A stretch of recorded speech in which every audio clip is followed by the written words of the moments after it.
We want to check in now if we can, and I believe we have her on the line. CORYNE Hall is a historian, broadcaster, and consultant specializing in royal history, and is taking a little time for us this afternoon. Ms. Hall, thank you so much for your time. Hello. If I don't know where to start on a day like today, other than to express the profound sadness that so many people are feeling, and those include people who obviously have never met the Queen, not necessarily British citizens, but those who have grown up with her as a world leader. And I'm wondering your reaction first when you found out the news, which seemed to come rather suddenly. It did indeed. I'm in pieces. And I think Britain is stunned. You know, the first we heard was 12:30 today when they said that she was under medical supervision. 6:30 we get an announcement that she died this afternoon. It was very, very sudden. I mean, 2 days ago we saw a picture of her greeting the new Prime Minister, Liz Truss. And then the next day we heard that she'd been ordered to rest and they'd cancelled a Privy Council meeting, which is quite a big thing to cancel, even though it was going to be done over video. And then this morning we heard that Prince Charles had cancelled an engagement in Scotland and had gone to Balmoral, and that started to ring the alarm bells. And then we got the statement about 12:30 saying she was under medical supervision.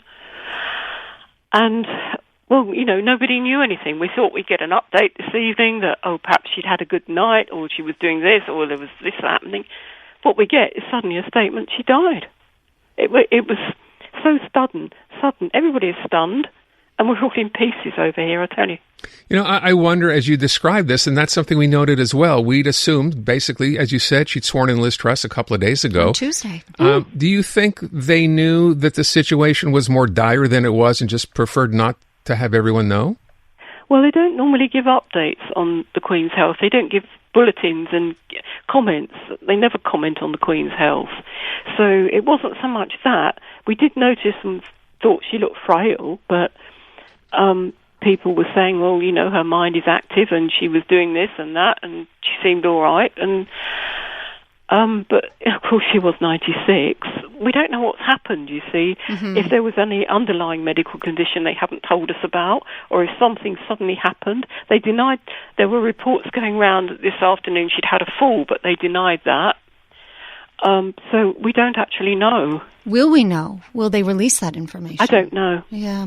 Maybe in the course of time they might, but they don't normally give updates, as I said, on the royal family's health, and it was just so sudden. It was, you know, completely unexpected. Nobody saw this coming. I agree. Not today, anyway. No, and, you know, you perhaps remarked like I did that in that picture with the new Prime Minister, Liz Truss, her hand was bruised. And so I did have a fleeting moment of thinking, I wonder if she's been receiving intravenous medication or something. But she was smiling and, you know, her ever kind of strong self. There was no reason to believe that anything serious was happening.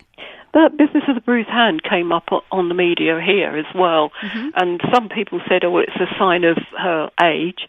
Other people did say about an intravenous injection or some sort of cannula or something like that. But we don't know at all.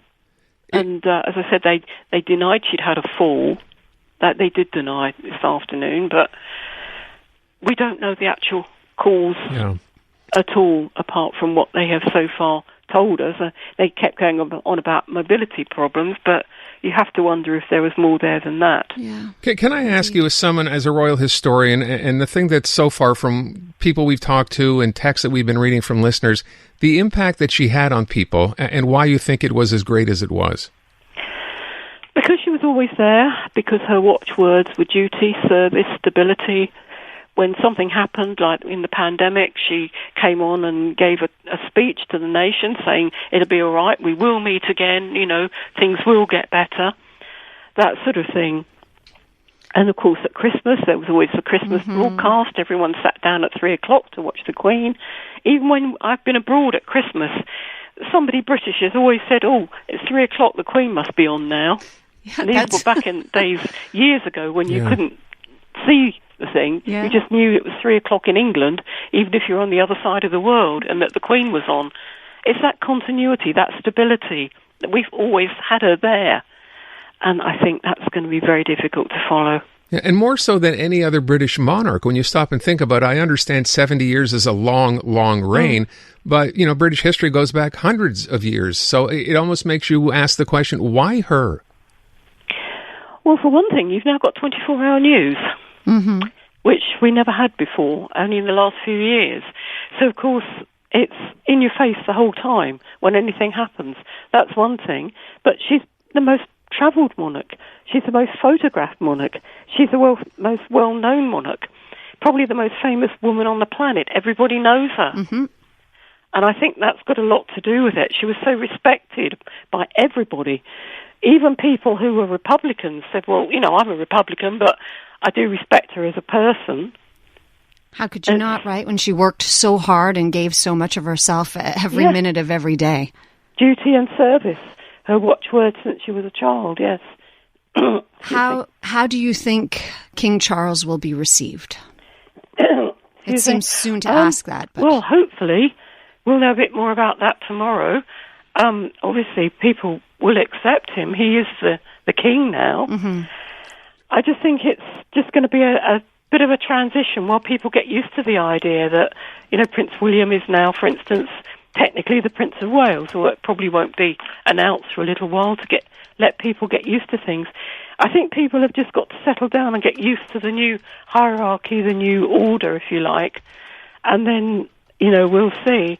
I think perhaps the problems might arise, if any do, with Queen Camilla, because, of course, the Diana diehards, if you like, are still out there. I hope it will go smoothly.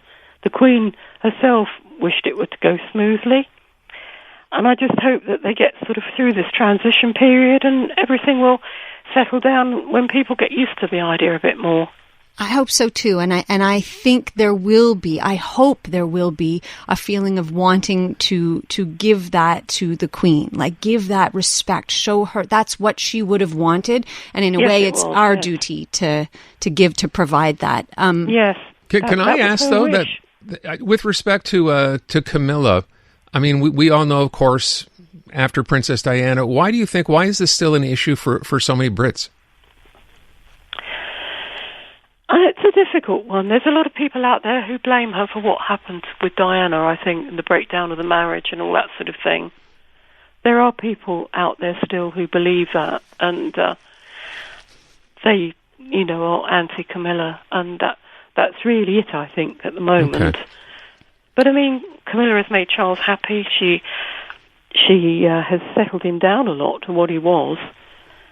And I think she will be a good queen, but I think people are going to take a bit of getting used to the idea that when you say the Queen, it's not Queen Elizabeth anymore.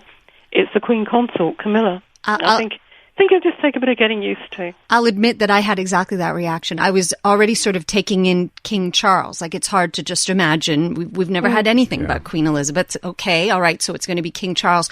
But when you said Queen Camilla, that was all the more startling for me. So it should be interesting to see how this transition goes. A good sign, I suppose, that the family has all gathered at the Queen's side at Balmoral. Well, yes, we'll have to see, won't we, and see how it goes. But I don't know.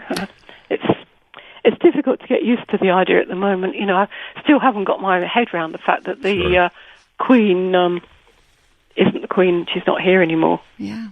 What is the order?